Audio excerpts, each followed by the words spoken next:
চুক্তি না হলে ইরানকে ধ্বংস করে দিয়ে তেল দখল করবেন বলেছেন ডোনাল্ড ট্রাম্প। এখন যুক্তরাষ্ট্রে কিন্তু তেলের সংকট খুবই ভয়াবহ একটা অবস্থা ধারণ করছে। শুধুমাত্র যে যুক্তরাষ্ট্র তেলের সংকট বা জ্বালানির সংকট দেখা দিচ্ছে বিষয়টা কিন্তু এরকম না।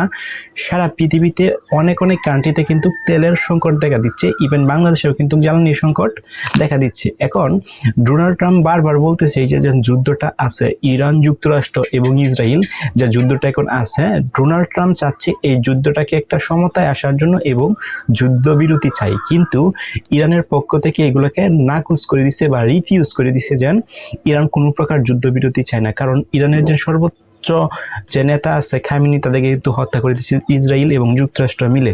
এখন ডোনাল্ড ট্রাম্প চাচ্ছে যে মানে হুমকি দিচ্ছে ইরানকে যে যদি কোনোভাবে এই যে যুদ্ধবিরতি তারা না করে বা চুক্তিতে বা শান্তি চুক্তিতে ওরা যদি না আসে, তাহলে ইরানকে ধ্বংস করে দিবে। এখন ডোনাল্ড ট্রাম্প যেন বলছে ইরানকে ধ্বংস করে দিবে, এটা কি আদৌ পসিবল না। যদি পসিবল হইতো, ডোনাল্ড ট্রাম্পে কিন্তু খুবই একটা চাপে আছে, তাদের যে জ্বালানি সংকট আছে সেখানে প্রচুর পরিমাণ জ্বালানি সংকট আছে এবং তেলের সংকট আছে, এবং হরমুজ প্রণালী ব্যবহার করে যেন তাদের যে তেলগুলো আসতো বা জ্বালানিগুলো আসতো সেগুলো কিন্তু এখন যাইতেছে না। তো সেখানে দেখা যাচ্ছে ওই দেশের তেলের যে দাম আছে সেটা হচ্ছে প্রতি ব্যারেলের প্রতি $4.8 করে বাড়ছে। এখন ডোনাল্ড ট্রাম্প কিন্তু চাচ্ছে এই যুদ্ধটা একটা সমতায় আসার জন্য বা যুদ্ধবিরতি চাচ্ছে, কিন্তু বারবার ডোনাল্ড ট্রাম্প বলার পরেও কিন্তু ইরান থেকে রিফিউজ করে দেওয়া হচ্ছে, যেন তারা কোনো প্রকার যুদ্ধবিরতি চায় না। এখন যেন উনি কথাটা বলছে যেন ইরান যদি কোনো প্রকার শান্তি চুক্তিতে বা চুক্তিতে না আসে, তাহলে হচ্ছে ইরানকে ধ্বংস করে দিয়ে তেল গ্রহণ করবে।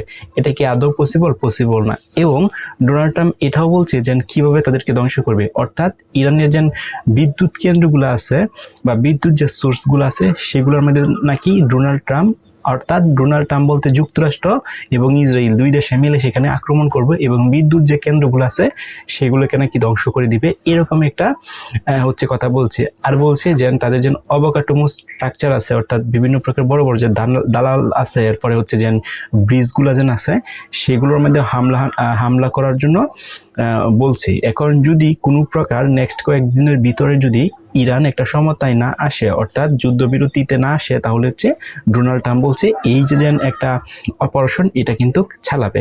এখন ডোনাল্ড ট্রাম্প কিন্তু এই যে ইরান এবং হচ্ছে যুক্তরাষ্ট্রের যে যুদ্ধটা চলতেছে সেখানে প্রথম থেকে কিন্তু আপনারা দেখে আসতেছেন ডোনাল্ড ট্রাম্প কিন্তু অনেক উস্কানিমূলক কথাবার্তা বলতেছে।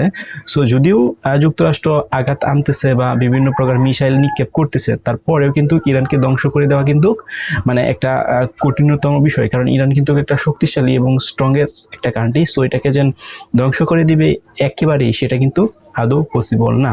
সো যতই দিন যাচ্ছে ততই কিন্তু ইরান খুবই স্ট্রং হচ্ছে এবং শক্তিশালী হচ্ছে, এবং শক্তিশালীভাবে ইসরায়েল বলেন, যুক্তরাষ্ট্র বলেন, আবার মধ্যপ্রাচ্যে যে দেশগুলো আছে লাইক সৌদি আরব, হচ্ছে সংযুক্ত আরব আমিরাত, এই দেশগুলোর মধ্যে কিন্তু একাই হামলা করছে। অর্থাৎ এই যে 4-5টা যে কান্ট্রি আছে এইগুলোর বিরুদ্ধে কিন্তু ইরান একটা দেশ একা হয়ে কিন্তু যুদ্ধ চালাই যাইতেছে। সো ইরান কতটা স্ট্রংগেস্ট দেশ আপনারা চিন্তা করে দেখেন।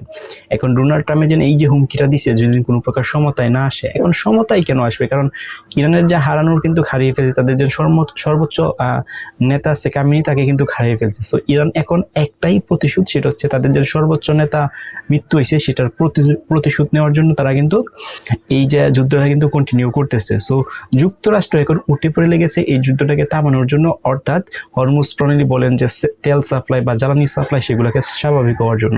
সো যুক্তরাষ্ট্র চাচ্ছে যুদ্ধটা থেমে যাক বা একটা শান্তিপূর্ণ আসুক বা চুক্তিতে আসুক, কিন্তু ইরান কিন্তু চাচ্ছে না এই শান্তি চুক্তিতে আসার জন্য। সো আপনার কি মতামত একটু কমেন্ট করে জানান।